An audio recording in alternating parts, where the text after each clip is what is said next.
Due to snow in Oregon, our adventures in Canada started a week earlier than anticipated. We stayed at the Lockhart Creek Provincial Park on the shores of Kootenay Lake for 8 days. While there, we hiked the Lockhart Trail multiple times.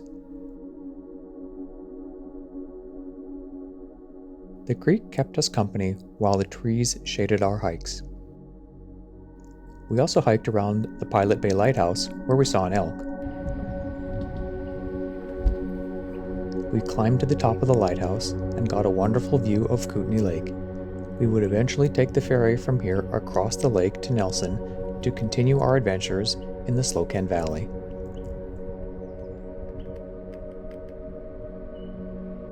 But before leaving Kootenay Lake, we decided to paddle our kayaks directly across from camp to see the far side, where there weren't any roads.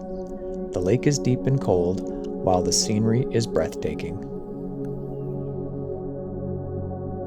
We spent the next 4 weeks in the Slocan Valley of British Columbia. Slocan Lake is another long and beautiful lake. The Slocan River provided kayaking opportunities for us. The water in both the lake and the river is very clear and cold. Watching the fish and wildlife was a highlight.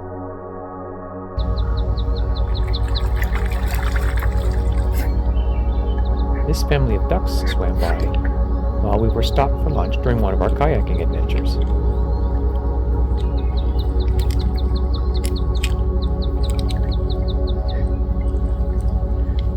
When not on the water, we were hiking in the woods. While we didn't see any wolverines, this marmot wasn't bothered in the least as we hiked by. The highlight of the trip was hiking the Drinnen Pass in Valhalla Provincial Park. This area has high alpine lakes, snow-covered peaks, and the best scenery we saw all summer. We wanted to keep hiking, but snow on the trail forced us to turn around.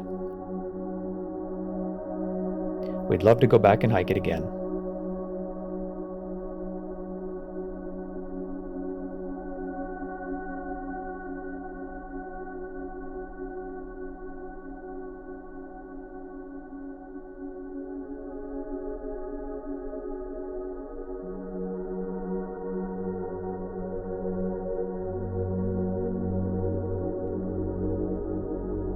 The Galena Trail, just outside of New Denver, was another highlight hike. Going up an old rail bed surrounded by trees, it takes you through some of the old mining areas. Crossing the river in a handcart was a hoot. Sadly, we didn't see a mountain lion. When we weren't hiking or kayaking, we were on our bikes. There's a 50-kilometer rail trail along the Slocan Valley parallel to the river. We biked it many times.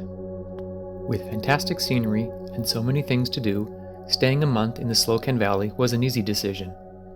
We decided to stay at the Valhalla Pines Campground, and we're glad that we did. Tom was our host. He ensured we had a great time with no problems. The campground has a number of dispersed tenting areas.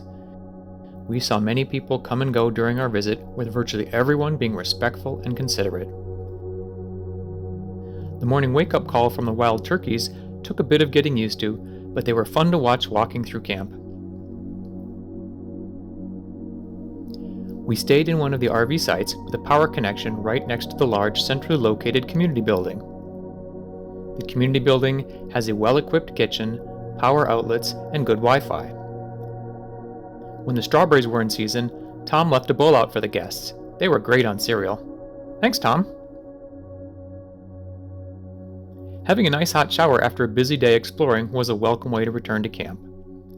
The grounds are well kept, with a number of hammocks throughout the property to relax in. There's even a treehouse up the hill. Staying there for 4 weeks wasn't the norm, but it was a comfortable and welcoming campground surrounded by some of the best that British Columbia has to offer.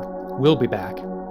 Check out valhallapines.com for more details, and tell Tom that Brent and Wayne sent you.